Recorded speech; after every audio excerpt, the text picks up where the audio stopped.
Bugungi kunga kelib milliy kurashimiz nafaqat xalqimizning bebaho madaniy merosi, balki xalqaro sport maydonida o'z o'rniga ega bo'lgan zamonaviy sport turiga aylandi. Asrlar davomida ajdodlarimiz tomonidan asrab-avaylab kelinayotgan ushbu sport turi bugun dunyoning ko'plab mamlakatlarida rivojlanib, minglab sportchilarni o'z atrofiga jamlamoqda. Kurashning xalqaro maydondagi nufuzi va ommaviyligi tobora ortib borayotgani esa yurtimizda o'tkazilayotgan nufuzli musobaqalarda ham yaqqol namoyon bo'lmoqda. Ana shunday yirik sport tadbirlaridan biri joriy yilning 22-25 may kunlari Qoraqalpog'iston Respublikasining Nukus shahrida bo'lib o'tdi. Mazkur shahar ilk marotaba kattalar o'rtasidagi kurash bo'yicha Osiyo Kubogiga mezbonlik qildi va qit'aning eng kuchli polvonlarini bir maydonga jamladi. Erkaklar va ayollar o'rtasida tashkil etilgan ushbu nufuzli musobaqa nafaqat murosasiz bellashuvlar, balki sport do'stligi, hamkorlik va milliy kurashimizning xalqaro miqyosdagi nufuzini yana bir bor namoyish etgan sport bayramiga aylandi. Osiyo Kubogida Saudiya Arabistoni, Singapur, Hindiston, Xitoy Taypei, Qirg'iziston, Turkmaniston, Tojikiston va O'zbekiston kabi davlatlardan kuchli polvonlar ishtirok etdi. Bellashuvlar IKA qoidalariga muvofiq 5 ta erkaklar va 4 ta ayollar vazn toifasida o'tkazildi. Shuningdek, jamoaviy bahslar ham tashkil etildi. Musobaqa davomida polvonlar yuqori mahorat, kuch-g'ayrat va g'alabaga bo'lgan intilishlarini namoyish etib, muxlislarga murosasiz va qiziqarli bellashuvlarni taqdim etishdi. O'zbekiston kurash federatsiyasining hamda Xalqaro kurash assotsiatsiyasining 2026-yilgi kurash sporti bo'yicha musobaqalarni o'tkazish taqvim rejasiga asosan joriy yilning 22-25 may kunlari Qoraqalpog'iston Respublikasida kattalar o'rtasida birinchi bor Osiyo Kubogi musobaqasi tashkillashtirib o'tkazilmoqda. O'zbekiston terma jamoasi vakillar terma jamoasi kurashchilari uchun joriy yilning 6-mayidan 19-mayga qadar o'quv yig'in mashg'uloti tashkillashtirib o'tkazildi.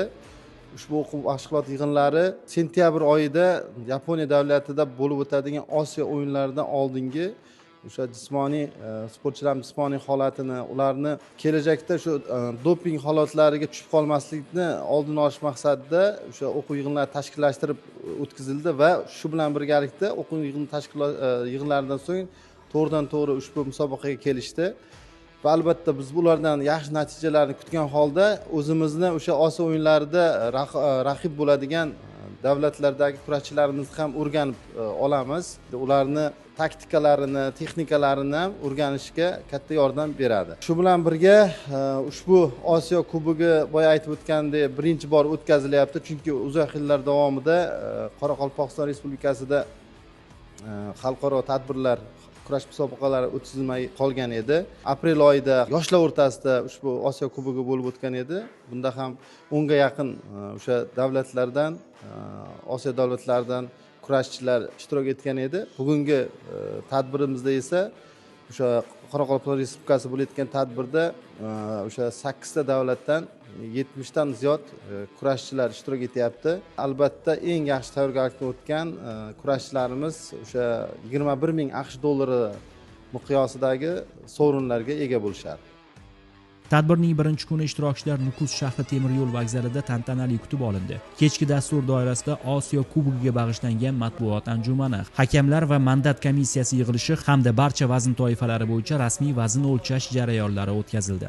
Respublikamizda o'zlaringiz bilasizlar, milliy kurashimizga juda yuqori darajada e'tiborlar qaratyapti. Prezidentimiz tomonidan qarorlarning bu qarorlarning o'rinlanuvi meni Respublikamiz Qoraqalpog'iston Respublikasining o'zida meni 2017-yil chiqqan 3306 qarorining o'zida kurash o'rayining salinuvi, meni 2020-yil chiqqan 4881 sonli qarorining o'rinlanuvi bo'yicha ko'plagan жұмыстар olib boriladi.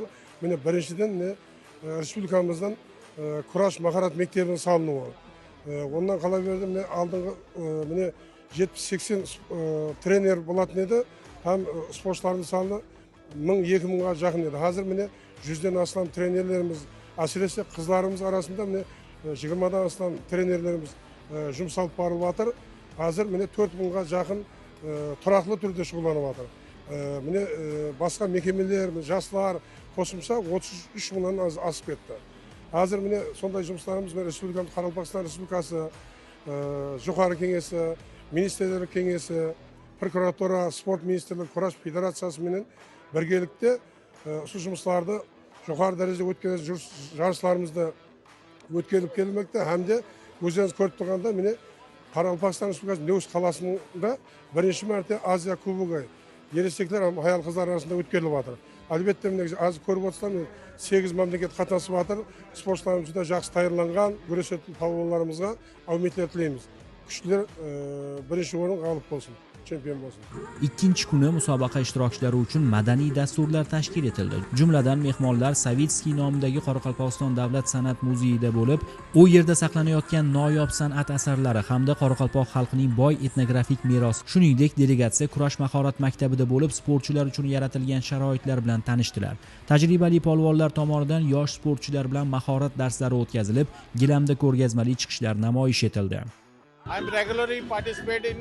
Men 26 yildan beri kurash sohasida faoliyat olib boryapman. O'zbekistonga juda ko'p marta kelganman. Bu tashrifim 75-si hisoblanadi. Aprel oyida Xorazm viloyatida Pahlavon Mahmud turnirida ham ishtirok etgandim. Hozir esa Qoraqalpog'iston Respublikasining Nukus shahrida Osiyo Kubogida qatnashyapmiz.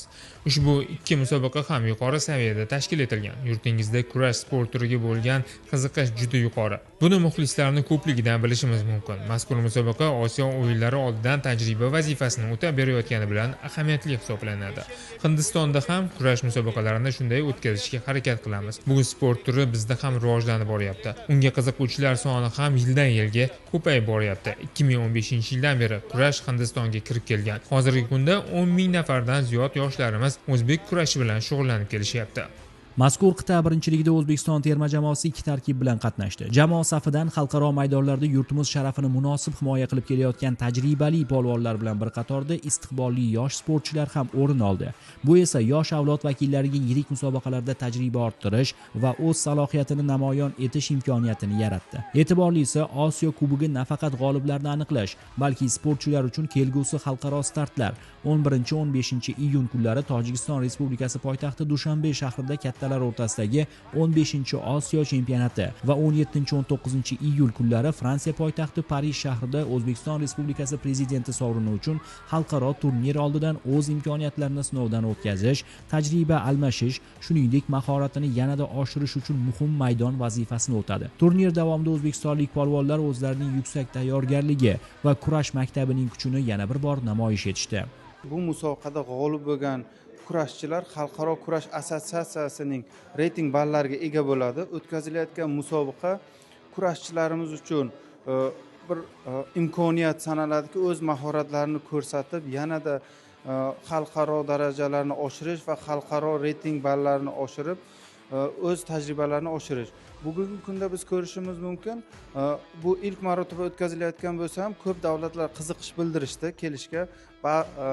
Ba'zida biz bilardikki, O'zbekiston kurash terma jamoasi birinchi o'rinda olardi, lekin hozirda Turkmaniston, Xitoy Taipei va boshqa davlatlar, Hindiston kabi davlatlar sportchilari ham bu kurashga qiziqishi ortib va kelish imkoniyati ko'payib, yanada ko'proq qiziqish bildirishyapti. Bu kurashning nafaqat Osiyoda, balki boshqa davlatlarda ham kengroq tarqalishiga yordam beradi va rivojlanish yo'lidagi qadamlar hisoblanadi. Ya'ni bu musobaqalar sportchilar uchun, nafaqat sportchilar uchun, balki murabbiylar uchun ham tajriba bo'ladi, ham rivojlanish bo'ladi. Endi esa e'tiborimizni erkaklar o'rtasidagi eng murosasiz va qiziqarli bellashuvlardan biriga qaratamiz. 66 kilogramgacha vazn toifasidagi final uchrashuvida O'zbekiston sharafini himoya qilgan Bahrombek Otaboyev gilamga chiqdi. Hamyurtimiz so'nggi yillarda nafaqat mamlakat miqyosidagi musobaqalarda, balki xalqaro turnirlarda ham muvaffaqiyatli ishtirok etib, o'zining yuqori mahorati va barqaror natijalari bilan e'tibor qozonib kelayotgan polvonlardan biri hisoblanadi. Finaldagi raqibi esa Tojikiston vakili Abdulfaiz Mustafo bo'ldi.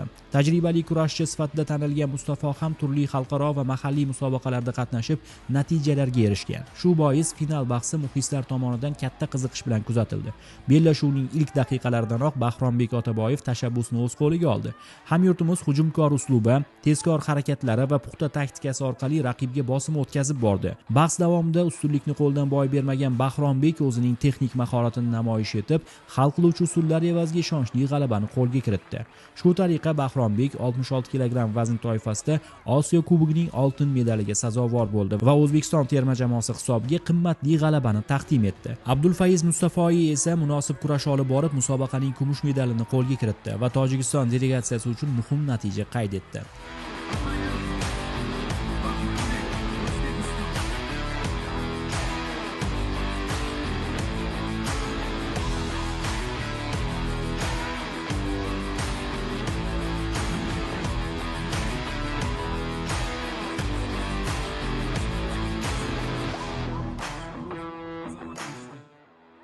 81 kilogramm vazn toifasidagi final bahsida oltin medal uchun gilamga chiqqan O'zbekiston terma jamoasining ikki vakili asosiy tarkib a'zolari Ahror Ziyadullayev hamda iste'dodli polvon Sanjar Sherimbetov chiqishdi. Mazkur bellashuvni shartli ravishda o'zbek kurashining ichki derbisi deb atash mumkin. Chunki har ikki sportchi ham so'nggi yillarda respublika va xalqaro musobaqalarda muvaffaqiyatli ishtirok etib, o'z salohiyatini namoyon etib kelmoqda. Final uchrashuvi davomida polvonlar yuqori mahorat, puxta tayyorgarlik va g'alabaga bo'lgan kuchli ishtiyoqni namoyish etdilar. Yakunda tajriba va mahorat borasida ustunlik qilgan Ahror Ziyadullayev Osiyo Kubogining oltin medaliga sazovor bo'ldi. Sanjar Sherimbetov esa munosib kurash olib borib, kumush medalni qo'lga kiritdi. Alohida ta'kidlash joiz, 2004-yilda tavallud topgan Ahror Ziyadullayev bugungi kunda O'zbekiston kurashining eng istiqbolli va umidli polvonlaridan biri hisoblanadi. Mutaxassislar uning texnik tayyorgarligi va xalqaro tajribasini yuqori baholashmoqda. Ayni paytda yosh polvonning Yaponiyada bo'lib o'tadigan Osiyo o'yinlarida ishtirok etadigan terma jamoa tarkibiga kiritilishi kutilmoqda. Biroq buning uchun u oldinda turgan yana bir muhim sinov Tojikiston poytaxti Dushanbe shahrida bo'lib o'tadigan Osiyo chempionatida ham o'z imkoniyatlarini namoyish etishi lozim bo'ladi.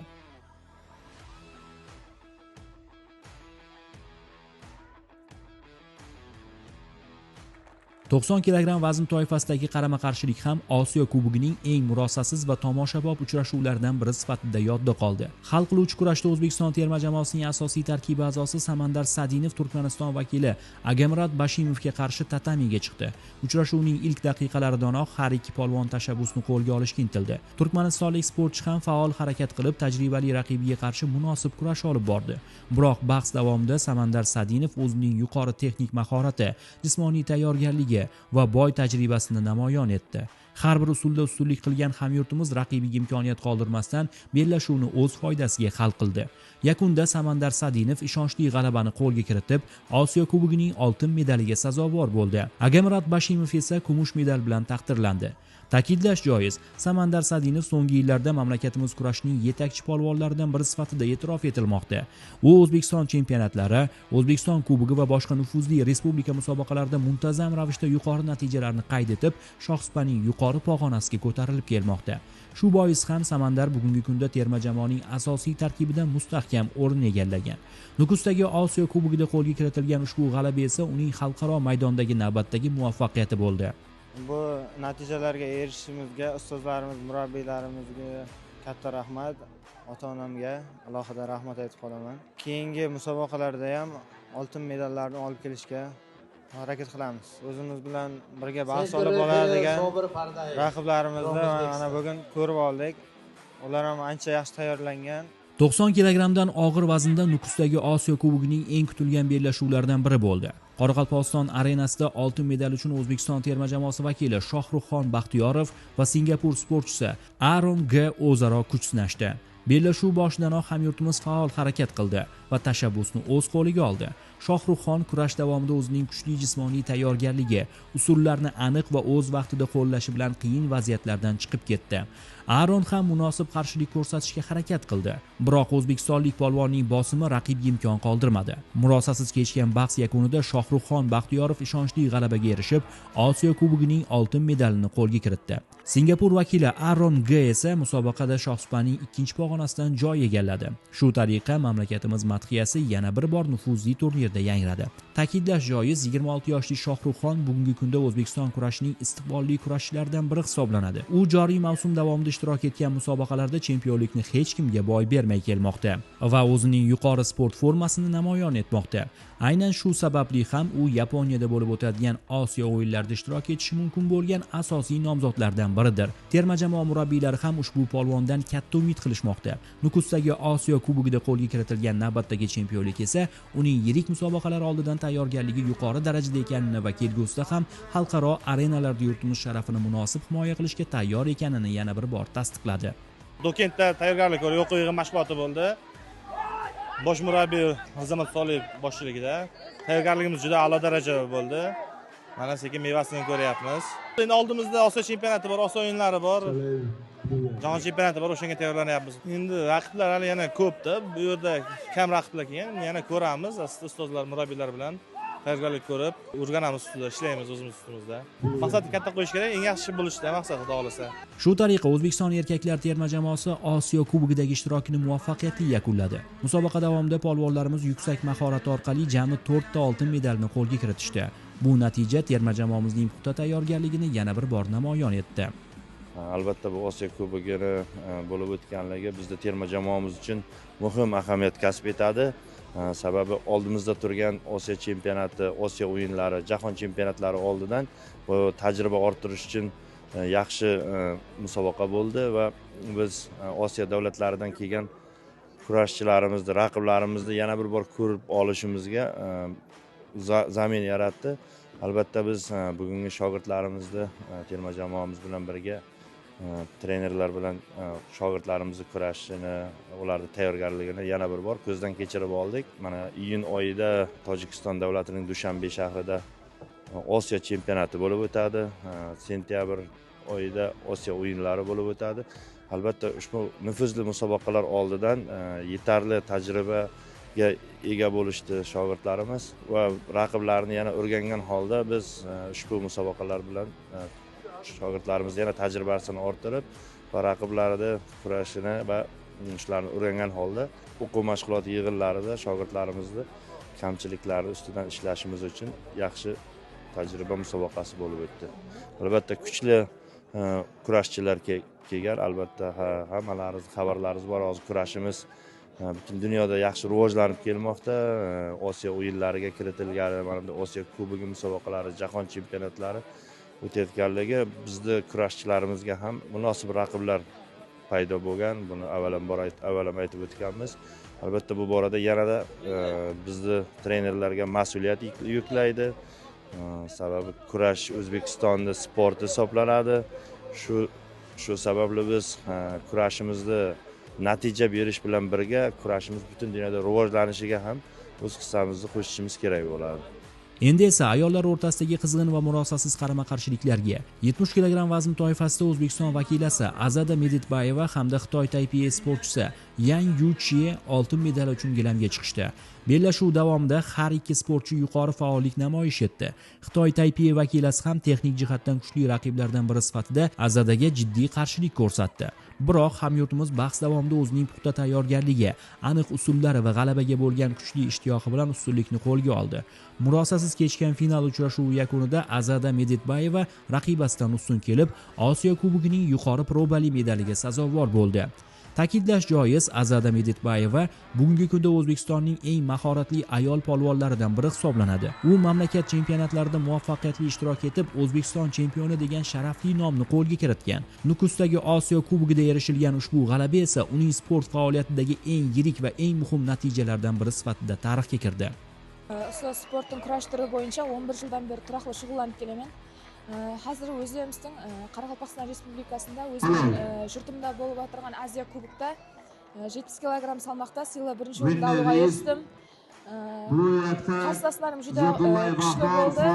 Birinchi qarslasim Turkmeniston mamlakati bo'ldi. Qarslasimdan ustun kelib, yarim final yo'llanmasini qo'lga kiritdim hamda yarim final yo'llanmasida Qirg'iziston mamlakati bilan kurashdim hamda o'danda ustun kelib final yo'llanmasini qo'lga kiritdim. Final yo'llanmasi sol Xitoy Taipei mamlakati bo'ldi. O'danda ustun kelib, sila birinchi o'rinda olishga muvaffaq bo'ldim. Endigi maqsad oldimizda bo'lib o'tayotgan jahon chempionati, Osiyo o'yinlarida sila yilimizning bayrog'ini ko'kka ko'tarib, birinchi o'rinda olish. 78 kg vazn toifasidagi final bahsi Osiyo Kubogining yana bir murosasiz uchrashuvlaridan biri bo'ldi. Oltin medal uchun gilamga O'zbekistonning tajribali polvoni Shohista Nazarova hamda Hindiston vakilasi Balxara Pinki chiqishdi. Bellashuv boshidanoq har ikki sportchi ehtiyotkorlik bilan harakat qildi. Hindistonlik sportchi tezkor hujumlar orqali tashabbusni qo'lga olishga uringan bo'lsa, Shohista vaziyatni to'g'ri baholab, o'ziga xos taktikasi bilan kurash olib bordi. Hamyurtimiz bahs davomida sabr-toqat, yuqori texnika va mahoratini namoyon etib, raqib raqibasining har bir harakatiga munosib javob qaytara oldi. Uchrashuvning hal qiluvchi pallalarida Shohista Nazarova o'zining sevimli usullaridan birini muvaffaqiyatli qo'llab, ustunlikni qo'lga kiritdi. Eng muhimi, bizning qizimizning kuragi yerga tegmadi. Aksincha, raqibasining kuragini yerga tekkizgan holda ishonchli g'alabaga erishdi va Osiyo Kubogida ham Shohsupaning eng yuqori pog'onasidan joy egalladi. Ta'kidlash joiz, Shohista Nazarova O'zbekiston kurashining yetakchi ayol polvonlaridan biri hisoblanadi. U Islom birdamlik o'yinlari g'olibi, ko'p karra O'zbekiston chempioni sifatida sport jamoatchiligiga yaxshi tanish. Murabbiylarning ta'kidlashicha, Shohista mashg'ulotlarda o'z ustida tinimsiz ishlaydigan, intizomli va mehnatkash sportchilardan biri. Uning asosiy e'tibori doimo g'alaba qozonish va yangi marralarni zabt etishga qaratilgan. Nukusdagi Osiyo Kubogida qo'lga kiritilgan ushbu chempionlik esa Shohistaning navbatdagi yirik muvaffaqiyati bo'ldi. Eng muhimi, ushbu natija unga Osiyo va jahon chempionatlarida ishtirok etish yo'llanmasini qo'lga kiritish imkonini berdi. Barakalla Shohista. Qoraqalpog'iston gilamida namoyish etilgan mahorat, matonat va g'alabaga bo'lgan cheksiz ishtiyoq nafaqat muxlislar, balki kurash mutaxassislari tomonidan ham yuksak baholandi. 78 kilogramda kurash olib bordim. Raqiblar o'ziga yarasha hammasi yaxshi. Birinchi raqibim o'zbekistonlik, ikkinchisi finaldagi raqibim hindistonlik. Bu musobaqa bizlarga Osiyo chempionatiga, Osiyo o'yinlaridan oldingi tayyorgarlik musobaqasi bo'ldi. 78 kilogramdan og'ir vazn toifasida O'zbekiston polvonlarining o'zaro qarama-qarshiligi bilan yanada qiziqarli tus oldi. Oltin medal uchun gilamga Durdona Abdujabborova va Saniyayim Erkinbayeva chiqishdi. Har ikki sportchi musobaqa davomida ishonchli kurash olib borib, finalga qadar yetib kelishga muvaffaq bo'ldi. Hal qiluvchi bellashuvda polvonlar bir-birining imkoniyatlarini yaxshi bilgani uchun kurash ehtiyotkorlik va yuqori sur'atda boshlandi. Bahs davomida Durdona faolroq harakat qildi va hujumkor uslubi orqali ustunlikni qo'lga olishga intildi. Saniyayim ham tajovuzkor shiddatli harakatlari bilan raqibasiga munosib qarshilik ko'rsatdi. Tomoshabinlar ikki o'zbekistonlik polvon o'rtasidagi murosasiz va qiziqarli kurash guvohiga aylanishdi. Uchrashuv yakunida Durdona Abdujabborova o'zining texnik mahorati va aniq harakatlari evaziga g'alabaga erishib, Osiyo Kubogining oltin medalini qo'lga kiritdi. Saniyayim Erkinbayeva esa kumush medal sohibasiga aylandi. Ta'kidlash joiz, Durdona Abdujabborova uchun Nukusdagi Osiyo Kubogi faoliyatidagi joriy yilgi eng yirik muvaffaqiyatlardan biri bo'ldi. Ushbu natija uning mehnati, mashg'ulotlardagi intilishi va sportga bo'lgan fidoyiligining ifodasiga aylandi. Saniyayim Erkinbayeva ham musobaqa davomida munosib kurash olib borib, finalgacha yetib kelgani bilan e'tiborga sazovor bo'ldi. Kumush medal ham uning salohiyati va kelajakda yanada yirik natijalarga erisha olishini ko'rsatib turibdi. Shu tariqa 78 kilogramdan og'ir vazn toifasida O'zbekiston polvonlari oltin va kumush medallarni qo'lga kiritib, ayollar kurashida mamlakatimizning ustunligini yana bir bor namoyish etdi. Bu natija esa terma jamoamiz safida kuchli raqobat va istiqbolli sportchilar safi kengayib borayotganining yorqin isboti bo'ldi.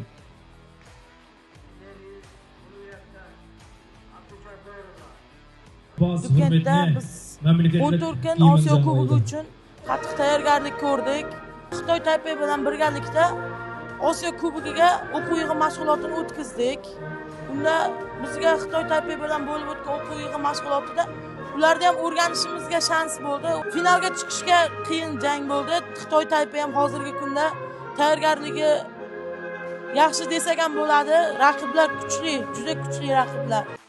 Osiyo Kubogida sovrindorlar safidan joy olgan qizlarimiz endilikda navbatdagi muhim sinov Tojikistonda bo'lib o'tadigan Osiyo chempionatiga tayyorgarlik ko'rishmoqda. Ushbu nufuzli musobaqadan so'ng esa asosiy e'tibor Yaponiyada o'tkaziladigan Osiyo o'yinlariga qaratiladi. Ayollar terma jamoasi bosh murabbiyi Dilfuza Rahmatova har bir sportchimizdan katta umid qilmoqda va qizlarimiz ham yirik startlarga jiddiy hozirlik ko'rishyapti. Shuningdek, 70 kilogramgacha vazn toifasida Azada Meditbayeva hamda 78 kilogramdan og'ir vazn toifasida Durdona Abdujabborovaning iyul oyida Fransiya poytaxti Parij shahrida o'tkaziladigan O'zbekiston Respublikasi prezidenti sovrini uchun xalqaro turnirda ishtirok etish ehtimoli yuqori. Ayni paytda sportchilarning arizalari topshirilgan bo'lib, yakuniy tasdiq kutilmoqda. Albatta, xalqaro maydonda qizlarimizni kuchli va tajribali raqiblar kutmoqda. Ayniqsa Turkmaniston, Hindiston va Xitoy Taipei vakillari ular uchun azaliy va asosiy raqiblar hisoblanadi. Aytish kerak, ikki nafar murabbiyimiz hozirgi kunda Xitoy Taypeida kurashimiz sirlarini sportchilarga o'rgatib berishyapti. Shunga qaramay, sportchilarimizning mahorati, tajribasi va g'alabaga bo'lgan intilishi oldinda turgan musobaqalarda ham yuksak natijalar qayd etishlariga ishonch uyg'otmoqda. Hello everyone. He's a very experienced. Biz 2 hafta davomida O'zbekiston milliy terma jamoasi bilan mashg'ulot o'tkazdik va juda yaxshi tajribaga ega bo'ldik. Ko'plab yangi texnikalar va musobaqada qanday qatnashishni o'rgandik. Shuning uchun kelajakda yana qaytib kelib, sizlardan va hurmatli milliy terma jamoangizdan ko'plab narsalarni o'rganishni istaymiz. Odamlarni bizga ko'rsatgan mehribonligi va iliq munosabatidan juda mamnun bo'ldik. Osiyo Kubogida bir oltin medal, shuningdek bir nechta kumush va bronza medallarni qo'lga kiritdik. Ushbu musobaqada qatnashganimizdan xursandmiz. Biz bilan ishlagan 2 nafar o'zbekistonlik murabbiylardan juda ko'p narsani o'rgandik va buning uchun ulardan minnatdormiz. Aslida biz bu sport turi bilan bir necha yil avval shug'ullanishni boshlaganmiz. 2026-yil biz uchun juda muhim. Chunki biz Yaponiyaning Nagoya shahrida bo'lib o'tadigan Osiyo o'yinlarida qatnashamiz. Bu mashg'ulotlardan keyin o'zimizga bo'lgan ishonchimiz yanada ortdi va musobaqaga tayyorligimizni his qilyapmiz. Osiyo Kubogida oltin medallar bilan bir qatorda terma jamoamiz hisobiga kumush va bronza medallar ham qo'shildi. Kumush medal sohiblari qatorida 73 kg vazn toifasida O'tkirbek O'razgaliyev, 81 kg Sanjar Sherimbetov, 57 kg Ibodatxon Agajanova hamda 78 kg dan og'ir vaznda Seniyayim Erkinbayeva joy oldi. Ular musobaqa davomida bir qator kuchli raqiblarni mag'lub etib, finalgacha yetib borishga muvaffaq bo'lishdi. Shuningdek, 57 kg vaznda Gulzabira Tiliumbetova, 78 kg Aygul Adilbayeva, 66 kg Damir Ataniyazov, 73 kg Akbar Uralov va 90 kg dan og'ir vaznda Zahiriddin Zaytov bronza medallarni qo'lga kiritdi. Mazkur natijalar sportchilarimizning xalqaro maydondagi raqobatbardoshligini yana bir bor namoyon etdi. Kurash halol bo'lishi uchun hamma trenerlar o'z ulesini qo'shib harakat etdi. Kurash qalay bo'ldi? Endi ansatliq bilan hech narsaning imkoni yo'q. Kurash bo'ladi, endi minnet desang hamma narsaning iloji bor. 2-o'rinda oldim, uning uchun juda quvonchliman. Jamoaviy bellashuvlarda esa 1-o'rinni O'zbekiston, 2-o'rinni Tojikiston, 3-o'rinni Turkmaniston hamda Hindiston polvonlari egalladi. Har bir vazn toifasida 1-o'rinni band etgan sportchilarga 700 AQSh dollari, kumush medal sohiblariga 400 AQSh dollari, bronza medali g'oliblari esa 200 AQSh dollari hamda jamoaviy bellashuvlarda g'olib bo'lgan 1-o'rin egalariga 3000, finalchilarga 2000 va bronza medali egalariga 1000 AQSh dollari topshirildi. Albatta, har bir qarama-qarshilikning yuqori saviyada va adolatli o'tishida hakamlar hay'atining hissasi ham beqiyos bo'ldi. Musobaqada O'zbekiston bilan bir qatorda Osiyoning elita toifadagi tajribali hakamlari ham faoliyat olib bordi. Ular har bir bellashuvni xolislik, professionallik va xalqaro qoidalarga qat'iy amal qilgan holda boshqarib, musobaqaning nufuziga munosib hissa qo'shdi. Bu musobaqaga hakamlar qayerlardan kelgani haqida gapiradigan bo'lsak, asosan o'sha Osiyo o'yinlarida ishlaydigan hakamlar jalb qilganmiz. O'sha chet davlatdan ham, mahalliy ham o'sha xudo xolasa sentyabr oyida Osiyo o'yinlarida ishlaydigan hakamlar jalb qilganmiz. Sababi ham kurashchilar uchun, ham hakamlar uchun o'sha 4 yillikni Osiyoni Olimpiadasi deb ataladigan musobaqaga tayyorgarlik vazifasini o'taveradi. Bu hakamlarimizni ham kamchiligi bormi, yutug'i bormi ko'rib olish uchun bizga juda yaxshi imkoniyat bo'ldi. O'shaning uchun hamma Osiyo o'yiniga qatnashadigan hakamlarni jalb qilib, shular qatorida O'zbekistondan o'sha xalqaro toifadagi yosh hakamlarimizni ham jalb qilganmiz. Ular bilan birgalikda ishlab saviyasini oshirish, erta kelajakda katta jahon chempionati, Osiyo o'yinlari, katta xalqaro turnirlarda kurashimizni, obro'sini, yanada nufuzini oshirish, musobaqalarni chiroyli tarzda o'tkazish uchun o'sha yoshlarimizni ham qo'shib birga ishlatyapmiz. Men Xitoy Taipei jamoasi bilan keldim. O'zbekistonda ko'p marotaba bo'lganman. Nukusga esa birinchi bor tashrif buyurdim. O'zbek xalqi mehmondo'stligi bilan juda mashhur. Menga juda yoqadi. Osiyo Kubogida shogirdlarim ham ishtirok etyapti. O'zim esa xalqaro toifadagi hakam sifatida faoliyat yurityapman. Ushbu musobaqa Osiyo o'yinlari oldidan tashkil etilgani barcha sportchilarga muhim tajriba almashinuvini berdi. Aytishim kerak, o'zbek sportchilari kurash bo'yicha eng kuchli hisoblanadi. Nafaqat polvonlar, balki hakamlari ham professional deb ayta olaman. Osiyo Kubogida ham eng kuchli kurashchilar yetib kelishgan va albatta kuchlilar g'alaba qozongani tabiiy holdir. Adolat ustuvor bo'lgan bahslarda hakamlarning mas'uliyatli mehnati sportchilar va murabbiylar tomonidan ham yuksak e'tirof etildi. Fursatdan foydalanib, qit'amizning eng malakali hakamlariga nufuzli turnirdagi samarali faoliyati uchun minnatdorchilik bildiramiz. Shubhasiz, milliy sportimiz kurashning bugungi yutuqlari ortida ko'p yillik mehnat, fidokorona murabbiylar, tajribali polvonlar va ushbu sport turini rivojlantirish yo'lida xizmat qilayotgan mutaxassislarning ulkan hissasi mujassam. Eng muhimi, milliy kurashimiz bugun dunyo sport oilasining ajralmas qismiga aylanib, o'zbek xalqining nomini xalqaro maydonlarda munosib tarannum etib kelmoqda. Kelgusida ham ushbu sport turining geografiyasi yanada kengayib, uning nufuzi va mavqei yanada yuksalishiga ishonchimiz komil.